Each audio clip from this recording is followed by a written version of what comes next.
Assalamualaikum warahmatullahi wabarakatuh. Alhamdulillah wassalatu wassalamu ala Rasulillah wa ala alihi wa ashabihi wa tabi'ina lahum bi ihsanin ila yaumiddin, amma ba'd. Para pelajar yang dirahmati oleh Allah sekalian, pertamanya kita bersyukur kepada Allah Subhanahu wa taala di atas limpah kurnianya kita masih dipanjangkan usia oleh Allah Subhanahu wa taala dan masih lagi diberi kesempatan untuk kita meneruskan sesi pembelajaran kita ini. Walaupun dalam suasana PKP, insya-Allah saya mengharapkan para pelajar sentiasa istiqamah, iaitu tetap untuk terus meneruskan pembelajaran kita ini. Jadi saya meminta para pelajar tahun 5 untuk membuka buku buku teks kafa pelajaran ibadah, dan kita berada di penghujung buku ini insya-Allah, iaitu pada muka surat 51. Muka surat 51 kita masih lagi dalam membincangkan tentang puasa. Tentang rukun Islam, iaitu puasa. Pada muka surat 51, iaitu kita nak bincang pada hari ini, iaitu tentang hikmah berpuasa. Hikmah ni maknanya kebaikan-kebaikan yang kita akan perolehi apabila kita melaksanakan ibadah puasa. Sama ada puasa itu puasa sunat ataupun apatah lagi puasa wajib. Baik, dalam buku ini kita tengok. Yang pertama disebut ini, puasa mendekatkan diri kita kepada Allah dengan amalan-amalan wajib dan sunat ketika berpuasa. Dengan Allah Ta'ala memerintahkan kita berpuasa. Ya ayyuhallazina amanu kutiba alaikumus siyamu kama kutiba alal lazina min qablikum la'allakum tattaqun. Wahai yang beriman, telah difardukan kepada kamu untuk berpuasa sebagaimana telah difardukan ke atas umat-umat yang terdahulu. Tentulah di atas perintah Allah Subhanahu wa taala ini mempunyai hikmah yang besar. Di antaranya yang disebut di sini, yang pertama sekali, iaitu dia akan menjadikan kita ini orang yang sentiasa dekat dengan Allah Subhanahu wa taala, sentiasa ingat akan Allah Subhanahu wa taala. Kerana amalan puasa kita ini, kita antara kita dengan Allah. Yang tahu kita puasa tak puasa antara kita dengan Allah. Ibu bapa kita mungkin tak tahu kita puasa ke tak puasa. Entah-entah kita makan dalam bilik seorang-seorang. Tapi Allah Ta'ala tahu. Allah Ta'ala tahu. Sebab itu, dengan sebab kita berpuasa, kita merasai bahawa Allah sentiasa dengan kita. Kita pun merasai Allah sentiasa dengan kita. Maknanya kita sentiasa berhampir dekat dengan Allah Subhanahu Wa Ta'ala dengan berpuasa. Kenapa?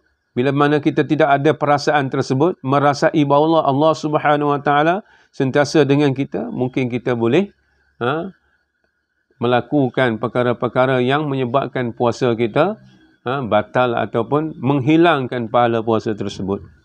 Baik, yang kedua, melahirkan rasa kesyukuran atas nikmat kurniaan Allah. Dengan sebab ibadah puasa ini, itu tandanya kita berpuasa ialah melahirkan diri kita ini perasaan, rasa syukur kita dengan Allah Subhanahu Wa Taala di atas nikmat yang Allah Ta'ala beri ni kepada kita yang tak terhingga banyaknya. Allah Ta'ala sebut,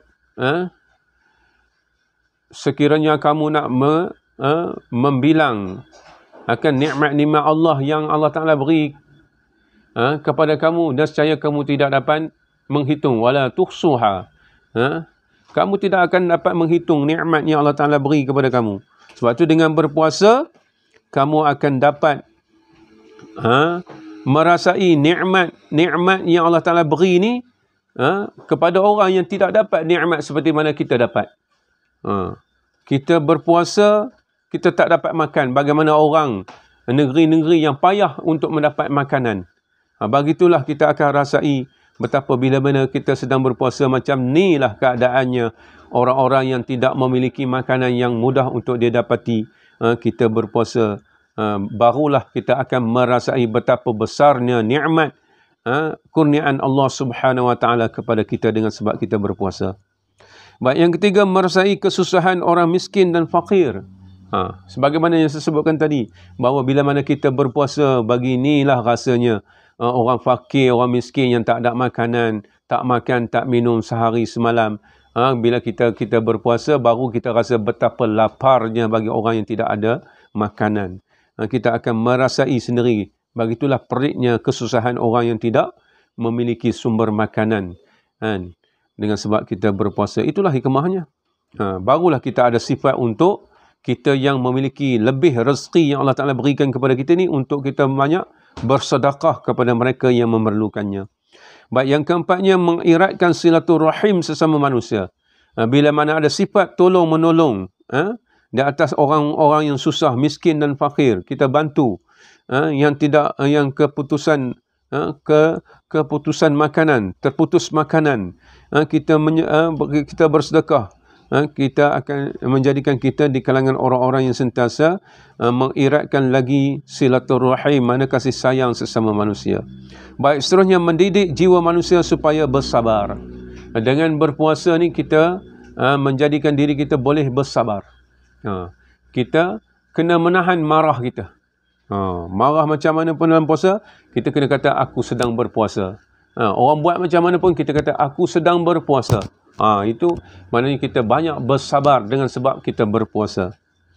Baik, seterusnya melembutkan hati manusia supaya sentiasa mengingati Allah. Dengan sebab berpuasa, kita baru merasai betapa periknya bila mana kita tidak memiliki sumber untuk makan. Rasa lapar. Bila rasa lapar, itulah menyebabkan kita rasa cinta, ingat Allah Subhanahu Wa Taala yang mengurniakan kepada kita dengan pelbagai nikmat kepada kita.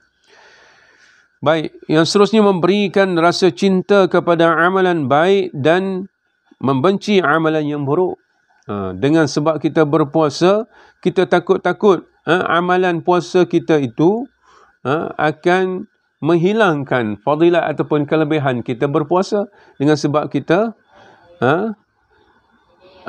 buat perkara-perkara yang buruk. Sebab itu kita sentiasa untuk memelihara ibadah puasa kita dengan perkara-perkara yang baik. Mana sia-sia puasa bagi seseorang itu dalam keadaan dia berpuasa tapi dia masih lagi mengekali lagi perbuatan-perbuatan yang buruk. Puasa itu dengan tujuan untuk melawan hawa nafsunya supaya dia tidak melakukan perkara-perkara yang buruk. Itu hikmahnya. Baik, yang terakhirnya dia kata melemahkan tuntutan syahwat yang mendorong manusia ke arah kejahatan. Dengan sebab berpuasa boleh melemahkan kehendak nafsu kita. Sebab itu Nabi menggalakkan kita kalau nafsu kita kuat, kemahuan kita kuat, kita tak dapat mengawalnya, kita kena memperbanyakkan dengan puasa-puasa sunat. Itulah hikmah. Di antara hikmah-hikmah kenapa kita diperintahkan oleh Allah Subhanahu Wa Taala untuk berpuasa. Baik, ini penting. Ini penting kerana kemungkinan bagi pelajar tahun 5 dan tahun 6 mungkin akan keluar soalan UPKK. Tolong senaraikan hikmah berpuasa. Tolong senaraikan 3 hikmah berpuasa. Inilah di antara perkara-perkara yang menjadi jawapannya. Jadi insya-Allah saya meminta kepada para pelajar untuk membuat catatan nota dalam buku tulis kamu hikmah berpuasa pada muka surat 51 ini. Sekadar itulah pelajaran kita pada hari ini.